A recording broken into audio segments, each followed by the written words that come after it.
At a Korean dock late at night, girls are sold as goods. In a car, lewd old men re-scanning girls with laser pens.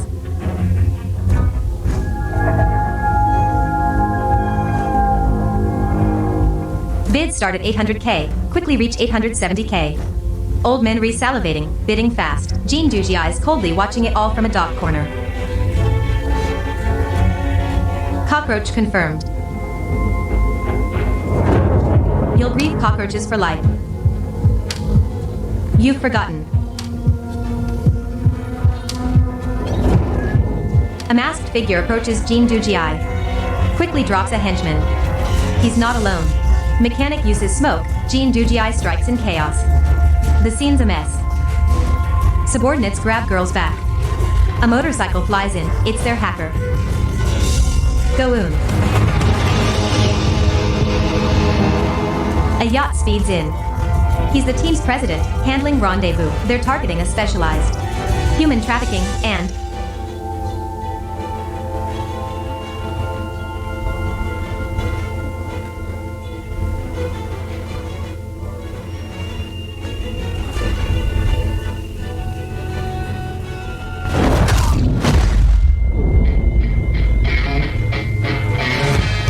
a Japan-based trafficking gang. This is 2025's explosive taxi driver, focusing on Korea's recent social issues and legal loopholes. It's about revenge, ensuring you won't suffer silently again. If you like revenge, watch it.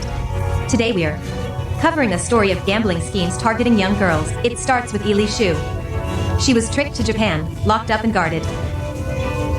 She cleverly found a window. Eui-sung escaped, crossed a forest to a cliff. Pursuers were close. If caught, she didn't know her fate.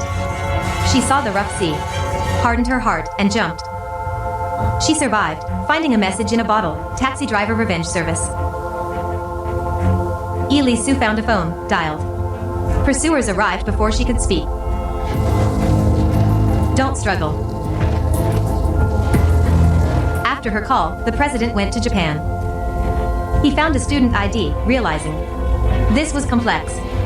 He summoned members. They'd investigate the school with Dooji. Playing a teacher, go to the school. Annyeong. Go on. Dooji asked the class president. Learned Eui-sung's poor and get scholarships. She lived with her grandma, who'd cataracts. Surgery cost 1.4 mkrw. Dooji then found another classmate who knew Eui-sung was tricked to Japan because of him. They'd gotten hooked on a mobile gambling game. At first, Eui-sung earned 5,000 krw just by tapping. She was hooked. Couldn't stop. She wanted to earn for grandma's surgery, but she earned less, paid more. She lost chips.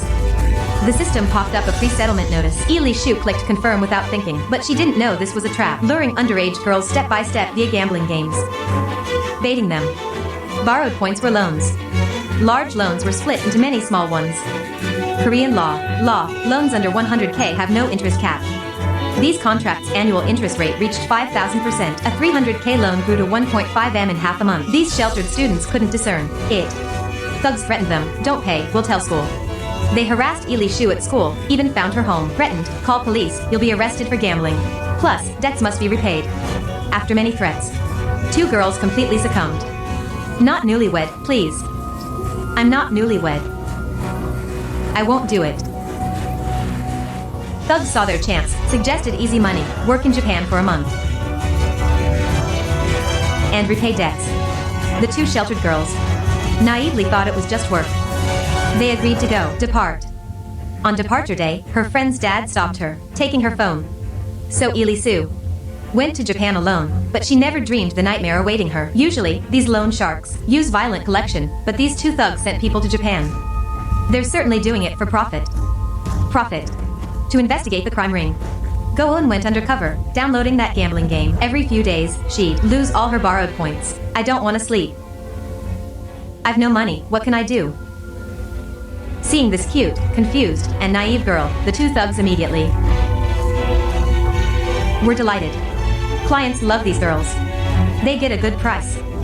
They deliberately acted. Go-eun played along, disguised herself, and followed them to Japan. Night fell. They arrived. Go-eun's pushed upstairs. She turned on a pinhole camera. Then pushed into a room with a signal scrambler. Downstairs, Do Ji grew anxious. He didn't dare wait, rushed upstairs, and quickly took down the thug.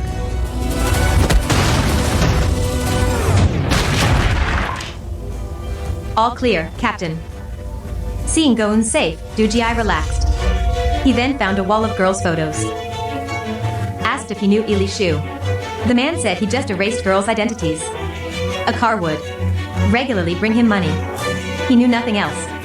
It was the car they tracked. Go-eun got its plate. That's Gumo's car, isn't it?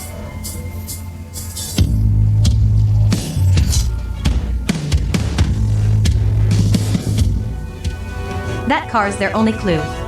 They followed it to a block. To meet the real boss. Boss, Do Ji posed as a troublemaker, claimed they dirted his shoes. He then knocked out the outside bouncer, gaining entry. It was just a fight club. The manager said to meet the boss, he'd first beat him. Manager sent a tank. Do Ji's punches felt like sandbag hits. The fat man watched Do Ji relentlessly. Do Ji. Faced with this meat shield, Do Ji was stuck, trying to break free. The fat guy then hugged him. Do Ji's choked, then seized his chance, hitting the fat guy's temple. It seemed that was his weak spot. While the fat guy hurt, Do Ji grabbed his wrist. The fat guy couldn't take it, so he surrendered. Do Ji wrote his number on the fat guy's back, then told the camera, "Tell your boss to call me." He left. Soon, the boss saw this video. The real confrontation had just begun. The boss watched, then smiled ironically. It seems we're wrong. Buy him new shoes, then meet him. Apologize properly. Meanwhile, Do Ji figured out their operation. They opened a monthly fight club to recruit thugs and lackeys. While chatting, Do Ji noticed a tale. It's Officer Lee moved from the local police. A few days ago, they got a case, a young, beautiful girl tortured to death. No fingerprints or teeth were found. Identities unconfirmed. Photo suggests she's a Hong Kong girl missing 2 years. From the location and body, the perpetrator wasn't afraid of police discovery. Similar cases are increasing. Plus, police approached Do Ji because he ruined their months-long stakeout area. Police had long appeared. In recent 3 years, more girls from Hong Kong, Korea, Taiwan came to Japan. These girls were either strangled or vanished. They all shared one thing. They borrowed from a loan company called Cat Money. This starting points that gambling game. Police have targeted the loan company boss, Matsuda Kyotai. He's also an emerging crime boss. Do Ji's Fight Club was where Matsuda selected his members. And that fat guy was actually undercover police. He passed tests. Was almost Matsuda's bodyguard, but Do Ji took his spot. Matsuda likes skilled, non-rebellious fighters. This Interpol officer, Mike, plans Do Ji to replace the fat guy. Matsuda's bodyguard. Do Ji retorted, "Why do you think I'll help you?" Mike smiled. "You suddenly appeared in Japan, walked into the fight club, started a fight, and easily beat our trained detective. Yet you say you're just a taxi driver? Don't joke. I won't ask who you are or why you're close to him, but I believe our goals are aligned." Do Ji didn't agree or refuse. He just walked away. "I saw him. He looks quite special. I'll try to track that car." How could you find someone like that? Soon, Matsuda met Do Ji, offered new shoes, and apologized. But then, he demanded Do Ji apologize, specifically, one finger. Do Ji just smiled. "Try if you dare."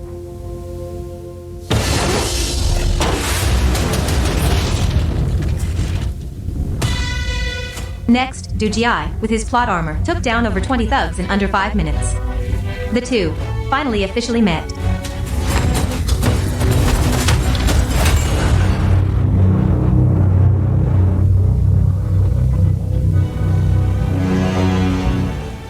Both were gambling. Who flinched first, lost. But then, police suddenly arrived. Do Ji told Matsuda he's a Korean murderer, wanted by police. Because of this, Matsuda relaxed his guard. They wouldn't back down, so they fought.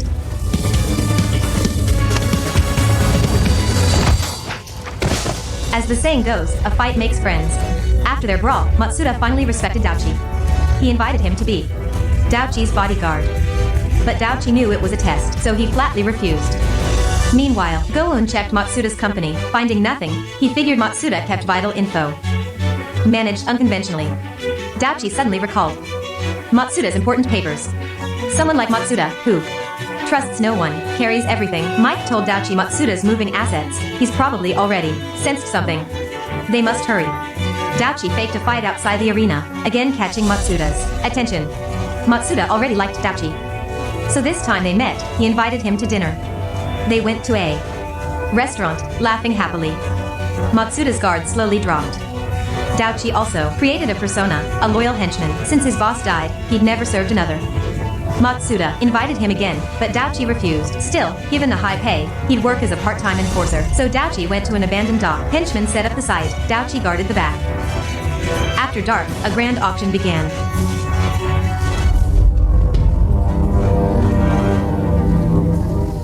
Patrons below eyed goods with laser pointers. The scene deeply pained Daochi. He couldn't continue this. Daochi put on a mask, worked with his team, controlled the scene, and rescued the girls. But the problem was all the henchmen got caught. Matsuda, in a rage, ordered Daochi killed. Matsuda is a coward. He never trusts anyone. He kills before trusting. As Matsuda fell into a city, funk, a call came. The caller, Yi, an old gang boss, said yesterday's incident was just a lesson. Next time won't be easy. Matsuda, enraged, wanted to fight. Daochi wanted to come meet his betrayer. When they met, Matsuda mocked, "Your time's over." Yi boasted, "When I was in my prime, you upstarts were nowhere." They traded insults. Yi grabbed a katana and charged, but after 2 steps, he coughed blood. He wouldn't last much longer. Matsuda was bored and turned to leave. Yi raised his sword to strike. At the critical moment, Daochi lunged in and delivered a blow.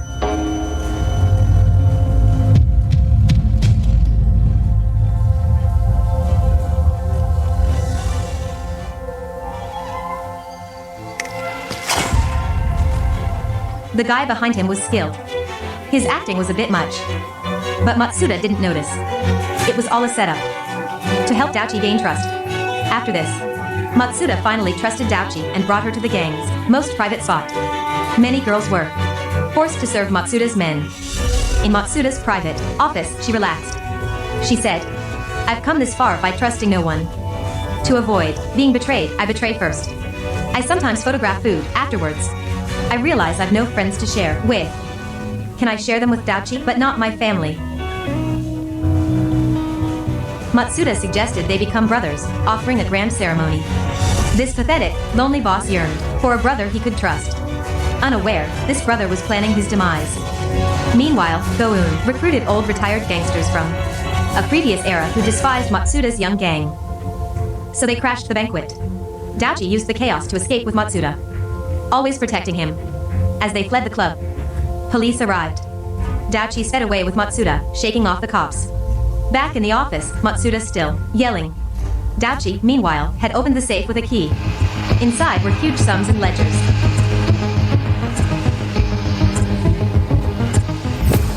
"You're my support."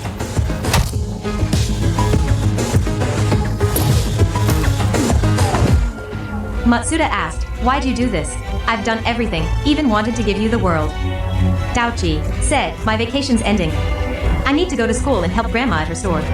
Matsuda still wanted to fight Daochi, but he was no match.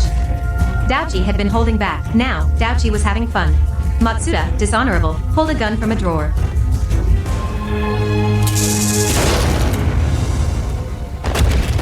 "It's Mike." He sensed danger and rushed over. This time, the police weren't late. Go-eun, in another room, found a ledger. Daochi still had one more thing. He found the door where the unconscious boss was. "Hey, this kid, who knows him? What are you doing?"